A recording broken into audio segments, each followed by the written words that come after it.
Hello everyone. तो दोस्तों आज बात करने वाले हैं हाइड्रोलॉजी के अंदर एक one of the best question जो कि गेट 2019 आईआईटी मद्रास ने पूछा था फॉरनल सेशन के अंदर सिविल इंजीनियरिंग पेपर में। क्वेश्चन क्या है दोस्तों, देखते हैं। द हाइटोग्राफ एक्चुअली हाइड्रोग्राफ मैंने हेटोग्राफ, इसको क्या बोलते हैं? हेटोग्राफ, HYETOGRAPH। इसमें क्या होगा? रेनफॉल इंटेंसिटी वर्सेस टाइम का ये ग्राफ होगा। लेकिन इंटरेस्टिंग बात यह है कि साथ में इन्होंने इनफिल्ट्रेशन कैपेसिटी को भी इंक्लूड किया है, जो कि इस क्वेश्चन को और ज्यादा स्वीट बना देता है। तो समझिएंगे हम, यहां पर बोला जाता है कि hyetograph of a storm event of duration 140 minute 140 minute is shown in the figure. इसका मतलब ये है कि 140 मिनट बारिश गिरा है और उसका डेटा आपको 20-20 मिनट के इंटरवल पर गिवन है, और समय के साथ साथ क्योंकि हेटोग्राफ है तो रेनफॉल इंटेंसिटी भी आपको mm पर आवर के अंदर गिवन है। ठीक है, और यहां पर इन्होंने बोला है कि जो हमने डार्क लाइन यहां पर इस्तेमाल की है वो रेनफॉल इंटेंसिटी है, जो हमने डॉटेड लाइन यहां पर इस्तेमाल की है वो है इनफिल्ट्रेशन कैपेसिटी। तो स्टॉर्म इवेंट 140 मिनट का है और उसके अकॉर्डिंग रेनफॉल इंटेंसिटी जो है वो ग्राफ में क्लियरली पता चलता है। साथ साथ में क्लियरली हमें इनफिल्ट्रेशन कैपेसिटी भी पता चलती है कि वो कैसे 17 से लेकर 4 पर कांस्टेंट हो जाती है। और यही डेटा को इन्होंने शब्दों में भी लिखा है दोस्तों। तो शब्दों में इन्होंने जो लिखा है उसको पढ़ते हैं थोड़ा। The infiltration capacity at the start of this event t is equal to 0 is 17 mm per hour. Already दोस्तों हमें यहां पर दिख रहा है 17 पर mm आवर, यानी बहुत मैक्सिमम होगी जब बारिश नहीं स्टार्ट हुआ, क्योंकि जमीन क्या होगी, ज्यादा भूखी होगी, वो जितना ज्यादा पानी अपने अंदर ले पा सकती होगी उतना ज्यादा ले लेंगी, उसी को बोलते हैं मैक्सिमम इनफिल्ट्रेशन कैपेसिटी। लेकिन जैसे जैसे ही बारिश गिरेगा जमीन की भूख जो है वो मिटती जाएंगी और एक कांस्टेंट इनफिल्ट्रेशन कैपेसिटी पर वो कंटिन्यूस रहेंगी, जैसा कि यहां पर आपको दिख रहा है। और इन्होंने यहां पर शब्दों में भी लिखा है, क्या लिखा है? विच लीनियरली, यानी 17 mm पर आवर की इनफिल्ट्रेशन कैपेसिटी थी, which linearly decreases to 10 mm per hour at 40 minutes. यहां से यहां लीनियरली डिक्रीज हुआ है। अच्छा, उसके बाद 40 मिनट तक। ठीक है, उसके बाद फिर एज इवेंट प्रोग्रेसिस, कौन सी इवेंट प्रोग्रेसिस? स्टॉर्म इवेंट, बारिश गिरने की जो इवेंट है वो प्रोग्रेस हुई। The infiltration rate further drops down linearly to attain a value of 4 mm per hour at t is equal to 100 minute and remains constant thereafter till the end of the storm। जब तक बारिश गिरता रहेगा उसके बाद तक वो वहां तक वो कांस्टेंट रही है, जैसा कि आपको यहां पर दिख रहा है। लेकिन ये जो वेरिएशन है ये भी कैसा है? लीनियर है। ओके, इतना समझ में आ गया। अब क्या करें? Constant. Okay, the value of infiltration index, कौन सा इंडेक्स भाई? फाई। इनफिल्ट्रेशन इंडेक्स कौन सी की बात कर रहे हैं दोस्तों? फाई इंडेक्स की बात कर रहे हैं। इन mm per our round of 2 decimal place is. दोस्तों ये पूरे क्वेश्चन में हकीकत में देखने जाए तो इनको शब्दों की जरूर नहीं थी, लेकिन फिर भी ऐसा फॉर्मेलिटी उन्होंने बताया और क्वेश्चन को लंबा छोटा बनाया। बाकी सारी की सारी बात हमें इस प्यारे से ग्राफ से ही गिवन है, और ये ग्राफ ही इस क्वेश्चन को बहुत ज्यादा यूनिक और स्पेशल बनाता है, क्योंकि इस ग्राफ में एक तरफ यानी कि एक्स एक्सिस पर आपको समय यानी कि टाइम दिया गया है, जबकि वाई एक्सिस पर आपको रेनफॉल इंटेंसिटी भी गिवन है और इनफिल्ट्रेशन कैपेसिटी भी गिवन है। अब दोस्तों फाई इंडेक्स फाइंड आउट करना है। फाई इंडेक्स के सारे फॉर्मूले आपने रट्टा भी मारे हैं, जेन्युइनली सभी लोगों को पता होगा फाई इंडेक्स के फॉर्मूले सभी ने रट्टा मारे होंगे, बट यहां पर रट्टा मार नहीं चलेगा। इसीलिए तो मैं क्वेश्चन को ये सेशन में क्या कर रहा हूं, डिस्कस कर रहा हूं कि ये ऐसे टाइप के जो क्वेश्चन है ये रट्टा मार कैटेगरी में नहीं चलेगी। ये प्योर अंडरस्टैंडिंग अगर आपके पास होगी तभी आप सॉल्व कर पाओगे। और जितने भी गेट एस्पिरेंट है सभी से मेरा निवेदन है कि कॉन्सेप्चुअल प्रिपरेशन करो। अगर आपको बेस्ट रैंक चाहिए, अगर आपको थोड़ा क्वालिफाई करना है तो आप रट्टा मार लोगे तो चलेगा, लेकिन अगर आपको बेस्ट प्रिपरेशन करना है you must be prepare with concept के साथ प्रिपेयर करो, रट्टा मत मारो।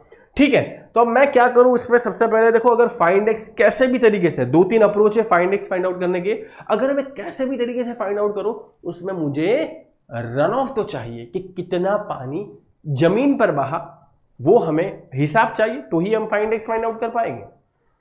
तो कितना पानी रन ऑफ के अंदर आया उसको फाइंड आउट करने के लिए आप सभी को पता है कि इनफिल्ट्रेशन कैपेसिटी के ऊपर जितना पानी होगा ना भाई, इनफिल्ट्रेशन कैपेसिटी के ऊपर जितना पानी होगा, इनफिल्ट्रेशन कैपेसिटी के ऊपर, ऊपर मतलब ऊपर बोले तो मेरे प्यारे मित्रों, यार रिकॉर्डिंग चालू है ना, हाँ, ऊपर बोले तो दोस्तों ये वाला हिस्सा है ना, ये पूरा का पूरा रन ऑफ में है। अरे समझे कि नहीं समझे, ये वाला पूरा का पूरा हिस्सा रन ऑफ में है जो ऊपर है। तो अब इसको फाइंड आउट करना तो मुश्किल है सर, ये तो हमने कभी प्रैक्टिस नहीं किया था।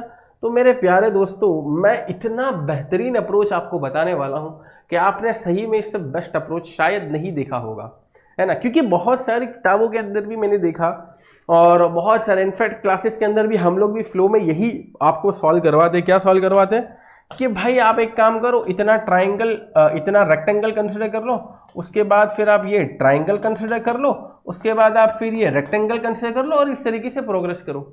This is tedious task, smart approach नहीं है। अब क्योंकि मैं डेडिकेटेडली इसी क्वेश्चन के ऊपर वीडियो बना रहा हूं और अगर मैं इसमें आपको स्मार्ट अप्रोच न दूं तो कुछ काम का नहीं काम का, तो ऑब्वियस बात है कि ये रन ऑफ यानी कि आर कैलकुलेट करने का एक वन ऑफ द बेस्ट और स्मार्ट तरीका मैं आपको देने वाला हूं। क्या तरीका है दोस्तों, देखते हैं। वन ऑफ द बेस्ट और स्मार्ट तरीका, ध्यान से देखना, बहुत ही सिंपल और बहुत ही आसान, और ये रिक्वायर्ड है यार, ये रिक्वायर्ड है मेरे गेट के एस्पिरेंट और मेरे स्मार्ट एस्पिरेंट के लिए रिक्वायर्ड है।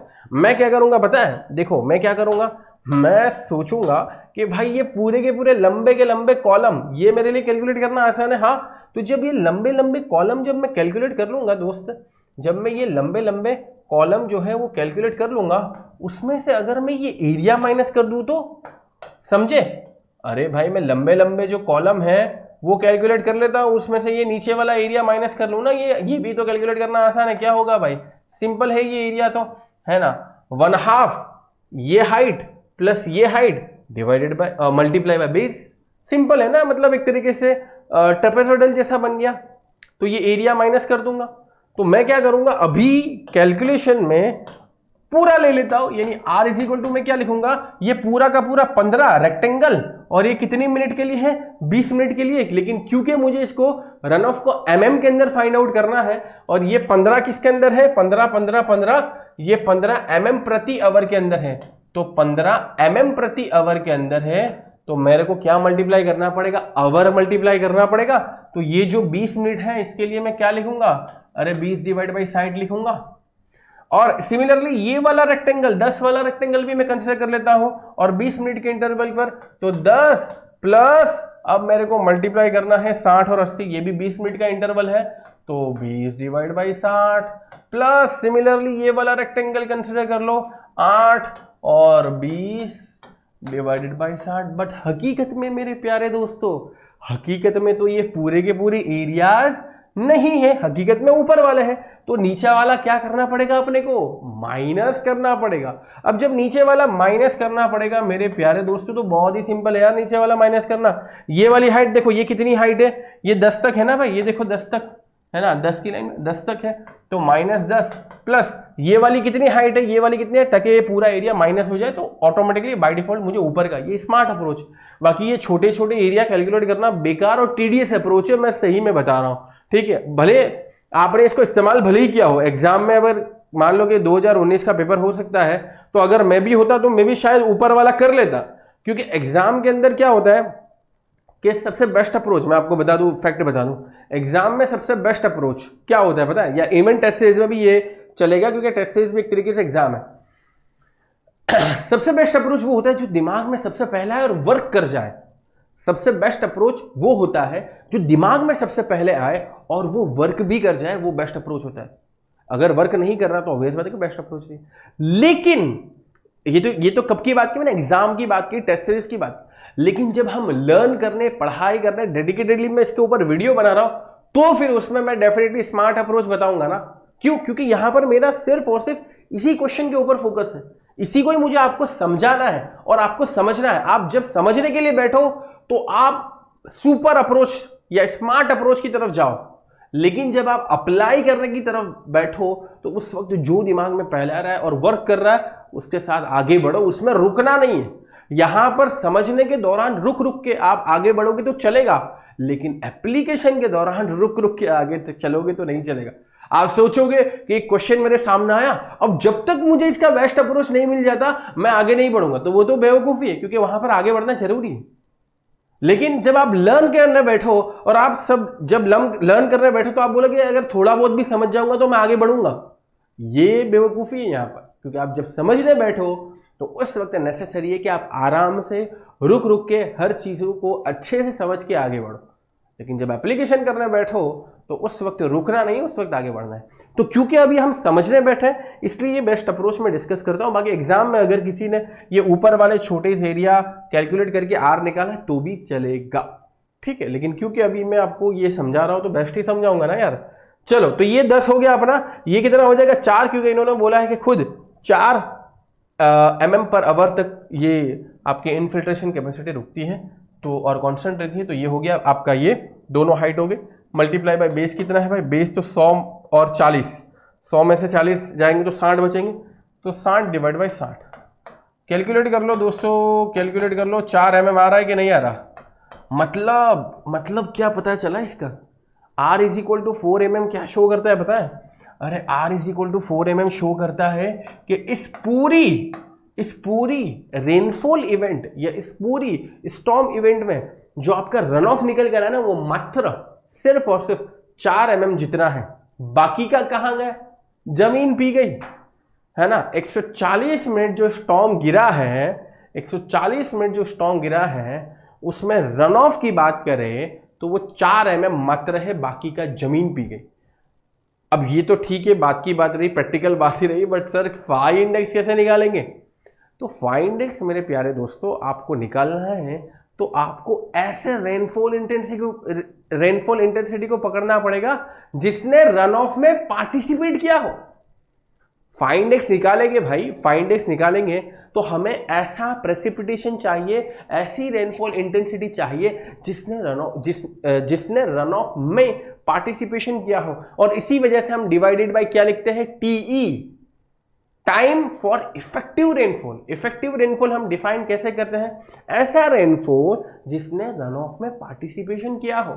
तो वो कैसे मिलेगा, और अभी तो हमारे पास आइडिया भी नहीं है इसमें से कौन सी इंटेंसिटी को छोड़ देना है और कौन सी इंटेंसिटी को कंसीडर करना है। अभी हमारे पास आइडिया है, अभी हमारे पास आइडिया नहीं है। तो उसके लिए हम क्या करते हैं दोस्तों, W इंडेक्स का सहारा लेते हैं।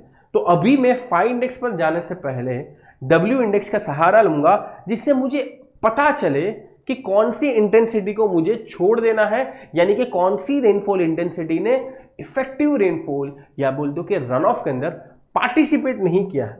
तो W index is equal to P minus R divide by total time duration. तो P कितना है दोस्तों, फटाफट से कैलकुलेट हो जाएगा, बहुत ही सिंपल है। R मैंने कैलकुलेट कर लिया है। P देखो 4 + 8 + 15 + 10 + 8 + 3 + 1, टोटल P कैलकुलेट कर लो यार कितना है, और मल्टीप्लाई बाय, क्योंकि ये सारे के सारे कितने ड्यूरेशन पर है, 3 को भी कंसीडर करना है भाई, हाँ। और ये सारे के सारे कितने ड्यूरेशन पर है, ये सारे के सारे दोस्तों 20 मिनट के ड्यूरेशन पर है। तो P मुझे चाहिए mm के अंदर, फटाफट से कैलकुलेट कर लो। तो 4 + 8 + 15 + 10 + 8 + 3 + 1 49, और इसको 20 डिवाइड बाय 60 कर दो तो 16.33 mm, 16.33 mm। चलो 16.33, रन ऑफ कितना है मेरे पास 4 डिवाइडेड बाय कितना समय लगा इस पूरी इवेंट को, तो 140 मिनट लगी, तो 140 डिवाइड बाय 60। तो यहां पर मुझे आइडिया चल जाएगा कि मुझे कौन सी इंटेंसिटी को कंसिडर करना है और कौन सी इंटेंसिटी को नहीं कंसिडर करना है। तो ये मेरा जो आंसर है दोस्तों, ये आंसर मेरा है 5.2857। ध्यान से देखना भाई, ध्यान से देखना, बेसिक तरीका बता रहा हूं। W इंडेक्स मेरा कितना आया, W इंडेक्स मेरा आया 5.2857 mm प्रति आवर, समझे, अरे समझे दोस्तों। ये मेरा मतलब ये इंडाइसिस की होती है, आप सभी को पता है इनफिल्ट्रेशन इंडाइसिस क्या होती है, इनफिल्ट्रेशन की एवरेज होती है ना। ये इनफिल्ट्रेशन रेट देखो ये बिगड़ता गया, उसके एवरेज लेने के लिए हम ये इनफिल्ट्रेशन इंडाइसिस को फाइंड आउट करते हैं। और हम सभी को पता है कि फाई इंडेक्स W इंडेक्स से ज्यादा होगा, हम सभी को पता है फाई इंडेक्स W इंडेक्स से ज्यादा होगा। इसका सीधा मतलब ये है, इसका सीधा मतलब ये है कि 5.2857 mm प्रति आवर से नीचे वाली जितनी भी रेनफॉल इंटेंसिटी है उसने रन ऑफ में पार्टिसिपेट नहीं किया होगा। समझे? 5.2857 mm पर आवर के नीचे वाली जितनी भी रेनफॉल इंटेंसिटी है उसने इफेक्टिव रेनफॉल या रन ऑफ के अंदर पार्टिसिपेट नहीं किया होगा, डेफिनेटली, है ना। तो अब ऐसी इंटेंसिटीज को साइड पे करके अब हम फाइंड आउट करेंगे W इंडेक्स। तो सबसे पहले देखो मैं आपको बता दूं किसको साइड पे करना है, ध्यान से देखो। ये 4 क्या है, 4 इससे छोटा है ना 5.2857, तो इसको अपने हटाएंगे, हटा 7 की घटा, तो अब बाकी कौन रहेगा, देखो 8 रहेगा। हाँ 8 तो बड़ा है, 8 हम कंसिडर करेंगे, 15 को कंसिडर करेंगे, 10 को कंसिडर करेंगे, 8 को कंसिडर करेंगे, 3 तो छोटा है, अरे एक तो छोटा है, तो कंसिडर किसको करना है, 8, 15, 10, 8। अब किसी के दिमाग में ये सवाल नहीं आना चाहिए कि सर ये 8 जो कंसिडर कर रहे हो ये तो जो इन्फिल्ट्रेशन कैपेसिटी के नीचे वाला है। अरे मेरे भाइयों, हमने उसका क्या ले लिया है, क्योंकि कहीं पर इन्फिल्ट्रेशन कैपेसिटी ज्यादा है, कहीं पर कम है। तो अगर हम इसको शो करना चाहूं ग्राफ में तो ये कहां होगा पता है, 5.2857 mm per our, 5.2857 mm per our ना आपका कुछ इस तरीके से होगा, समझ रहे हो, ये होगा आपका 5.28। तो उसमें नीचे कौन आया, देखो ये भी निकल गया, ये भी निकल गया और ये भी निकल गया। तो ऊपर वाली जो रेनफॉल है वो हकीकत में किसके अंदर पार्टिसिपेट कर रही है, ऊपर वाली जो रेनफॉल है वो हकीकत में पार्टिसिपेट कर रही है रन ऑफ में। तो अब इस हिसाब से दोस्तों फाई इंडेक्स कैलकुलेट करना है। उम्मीद करता हूँ कि आपको समझ में आ रहा होगा क्या करना है। चलो तो ऐसे प्रेसिपिटेशन मुझे बताओ, ऐसा पी बताओ या ऐसी इंटेंसिटी बताओ जिसने हकीकत में पार्टिसिपेट किया हो।